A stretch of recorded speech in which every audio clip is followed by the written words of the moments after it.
ভারত বাংলাদেশ ভেঙে কি সত্যিই নতুন কোনো রাষ্ট্র গঠনের ষড়যন্ত্র চলছে? সম্প্রতি ভূ রাজনৈতিক অঙ্গনেই বিস্ফোরক দাবি ঘিরে তোলপাড় শুরু হয়েছে।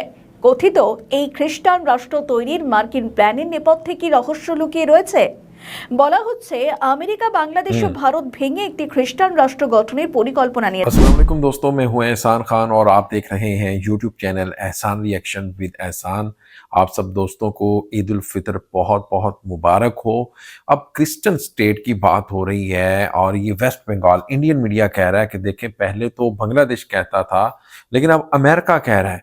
बांग्लादेश और अमेरिका वो कह रहे हैं कि CIA के जो एजेंट्स हैं वो बांग्लादेश में आ रहे हैं और वो आकर इसके ऊपर लॉबी बना रहे हैं और बांग्लादेश और अमेरिका मिलकर अब जो 7 सिस्टर्स हैं उसको और फिर वेस्ट बंगाल के कुछ हिस्से को वो कह रहे हैं मिक्स करेंगे और फिर ये क्रिश्चियन स्टेट बनाई जाएगी।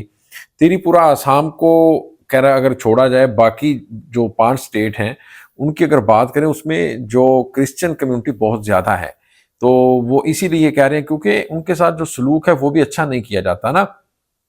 अनडेवलप्ड एरिया है, फिर उनका नक्शा ही अलग से है, कल्चर मिलता नहीं है, लोगों की जान पहचान नहीं है। एक तरफ आप दिल्ली मुंबई को देखें और दूसरी तरफ आप देखें ये 7 सिस्टर्स को, लगेगा ही नहीं कि ये इंडिया की ही रियासतें हैं। ऐसा लगेगा जैसे भाई ये लीबिया की रियासतें हैं, यानी बहुत पुअर कंट्री के साथ ताल्लुक है, यानी अंडर डेवलप एरिया है और वो चिटागांव के ऊपर डिपेंड करते हैं टोटली ही। यानी ये जो 7 सिस्टर्स हैं, यानी इंडिया के साथ उनका कोई लेना देना नहीं है, ट्रेड इनके साथ है बांग्लादेश के साथ। अब इसको देखते हैं, इनको डर पड़ गया है आज़ादी की तरीकें देखकर। अब आप देखें कि इसमें 7 सिस्टर्स के अंदर आज़ादी की तहरीक बड़ी लेवल पर चलती रही हैं, बड़े हाई लेवल के ऊपर अब भी चल रही हैं। तो अब ये जब डर, ये अब जो खदशा है ये इतना बढ़ चुका है कि अब आप देखें कि खुद वेस्ट बंगाल का मीडिया कह रहा है कि इंडिया को तोड़ने के लिए, यानी क्रिश्चियन स्टेट बनाने के लिए बांग्लादेश और अमेरिकन एक हो रहे हैं। तो इसके ऊपर एक वीडियो क्लिप भी है दोस्तों, वो भी हम देखते हैं, फिर इसके ऊपर बात भी करेंगे। जुड़े रहिएगा आखिर तक, इस वीडियो को जरूर देखिएगा। 3, 2, 1 एंड क्यू। ভারত বাংলাদেশ ভেঙে কি সত্যিই নতুন কোনো রাষ্ট্র গঠনের ষড়যন্ত্র চলছে? সম্প্রতি ভূ রাজনৈতিক অঙ্গনেই বিস্ফোরক দাবি ঘিরে তোলপাড় শুরু হয়েছে।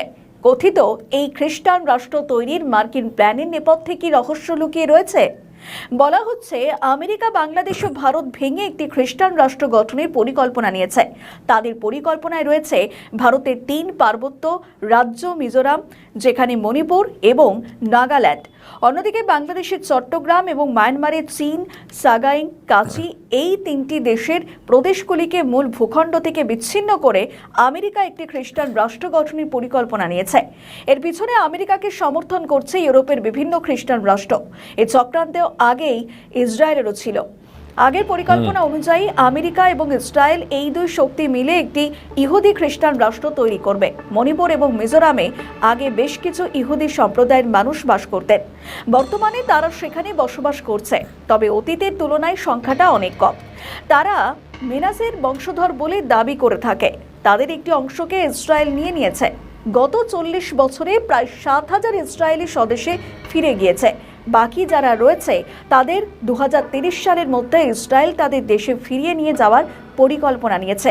ফলে ইসরায়েল ইহুদি খ্রিস্টান রাষ্ট্র গঠনের যে সিদ্ধান্ত নিয়েছিল সেই সিদ্ধান্ত থেকে তারা সরে এসেছে। কিন্তু পশ্চিমা রাষ্ট্র, বিশেষ করে আমেরিকা, তাদের অবস্থানে অনড় রয়েছে। তারা ভিতরে ভিতরে প্রচেষ্টা চালিয়ে যাচ্ছে। তার বড় প্রমাণ কলকাতা বিমানবন্দরের একটি ঘটনা। আর সেই ঘটনা উস্কে দিয়েছে হাসিনার একটি আশঙ্কা, যেটা তিনি প্রধানমন্ত্রী থাকাকালীন তার ঘনিষ্ঠ মহলে জানিয়েছিলেন। হাসিনার আশঙ্কা ছিল আমেরিকা দক্ষিণ এশিয়া একটি খ্রিস্টান রাষ্ট্র গঠন করতে চাইছে।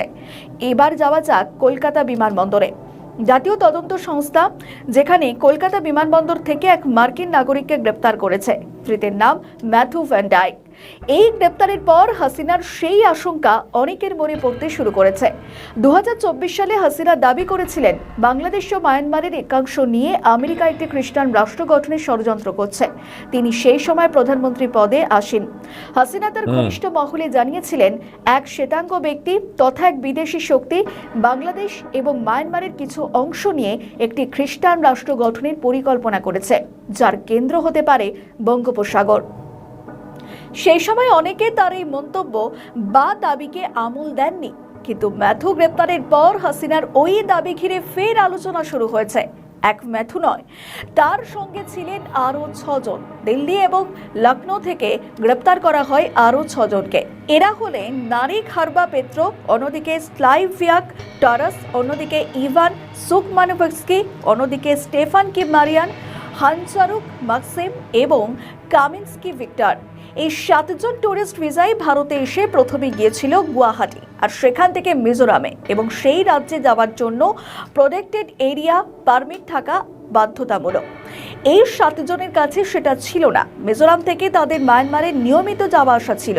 আর এনআইএর আরও দাবি যে ধৃতরা ইউরোপ থেকে বিপুল পরিমাণ ড্রোন এনে মিজোরাম এবং মায়ানমারের বিভিন্ন বিদ্রোহী গোষ্ঠী বা এথনিক আর্ম গ্রুপের হাতে তুলে দিয়েছে। ম্যাথু ভ্যান ডাইক নিজেকে নিরাপত্তা সংক্রান্ত অ্যানালিস্ট হিসেবে দাবি করে আসে। একাধারে যুদ্ধের রিপোর্টার, আবার ডকুমেন্টারি পরিচালক, যেখানে একাধিক দেশে ফ্রিল্যান্সিং করে। এবং এই ম্যাথু আদতে ভাড়াটে স্বাধীনতাকামী। লিবিয়া থেকে শুরু করে ভেনেজুয়েলা, ইউক্রেনে কাজ করার অভিজ্ঞতা রয়েছে তার, এবং নিজেই দাবি করেছে যে অন্য দেশে কভার্ট অপারেশন বা গোপন অভিযান চলে। 2024 সালে মার্কিন সরকারি আধিকারিকদের সঙ্গে দেখা করার বিষয়ে নিজে ইনস্টাগ্রামে পোস্ট করেছিলেন।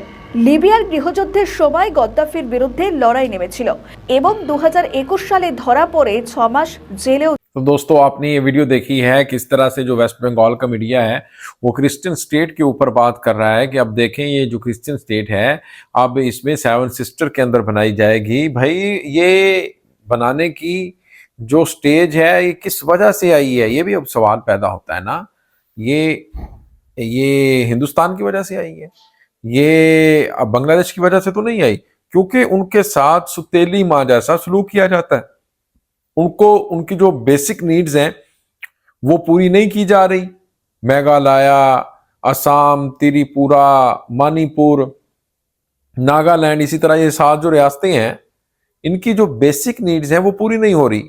वो लोग बेचारे वहां पर खुराक नहीं पहुंचती टाइम से, और वहां पर जो लिटरेसी रेट है वो बहुत लो है। फिर आप ये देखें कि वहां के हॉस्पिटल की हालत बहुत बुरी है, और वहां के बाजार, बिल्डिंग्स आप देखें, मतलब इंफ्रास्ट्रक्चर देखें तो लगता ही नहीं है कि ये भी हिंदुस्तान का हिस्सा है। यानी इस तरह से उसके साथ बुरा सलूक किया हुआ है, तो भाई वो क्रिश्चियन स्टेट बननी है, और क्या बनेगा उधर। और फिर आप कह रहे हैं कि CIA अपने एजेंट भेज रहा है, CIA अपने लोग भेज रहा है बांग्लादेश में, इसके ऊपर काम शुरू हो चुका है। भाई होना ही है। तो दोस्तों, आपका क्या कहना है इस वीडियो को लेकर के बताइएगा कमेंट सेक्शन में। मिलेंगे आपसे नेक्स्ट वीडियो में, तब तक के लिए अल्लाह हाफिज।